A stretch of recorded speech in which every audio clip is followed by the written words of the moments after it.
সকাল সকাল সবকিছু ছড়িয়ে ছিটিয়ে একটা ঘরে রান্না বান্না করার কষ্টটা দুদিন ধরে না ভালো করে বুঝতে পারছি। চারিদিকটাই শুধু অগোছালো আর ধুলোবালিতে ভর্তি হয়ে রয়েছে। তবে এত সমস্যার মাঝেও যে রান্নাঘরটা নতুন করে তৈরি হয়ে ঝামেলা মুক্ত হচ্ছে না, এটাতেই অনেকটাই খুশি আমি।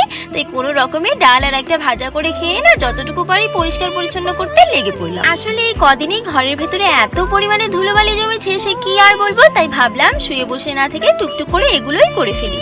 তবে কার কিরকম জানি না, কিন্তু আমার কি মনে হয় জানো, ঘর বাড়ি তুমি যত পরিষ্কার রাখবে আর নিজের সাধ্যমতো গুছিয়ে রাখলে না, দেখবে মনে একটা শান্তি আসে। আর ঠিক সেখান থেকে খারাপ চিন্তা ভাবনাগুলো আর আমাদের ছুতেও পারে না। সবটা গুছিয়ে ফ্রেশ হয়ে ঘরে এসে দেখছি ইতিমধ্যে ও প্রায় 4বার ফোন করে ফেলেছে এটা জানার জন্য যে আমি সময় মতো ওষুধ খেয়েছি কিনা। আসলে কি জানো তো, এখন আমি ভালো করেই বুঝি যে জীবনে ভালোবাসার মানুষ আসার থেকে ভালো রাখার মানুষ আসাটা বেশি প্রয়োজন। কারণ দামি গিফট দিয়ে লোক দেখিয়ে ভালোবাসা তো যায়, তবে যত্ন দিয়ে ভালো রাখাটা যে যায় না।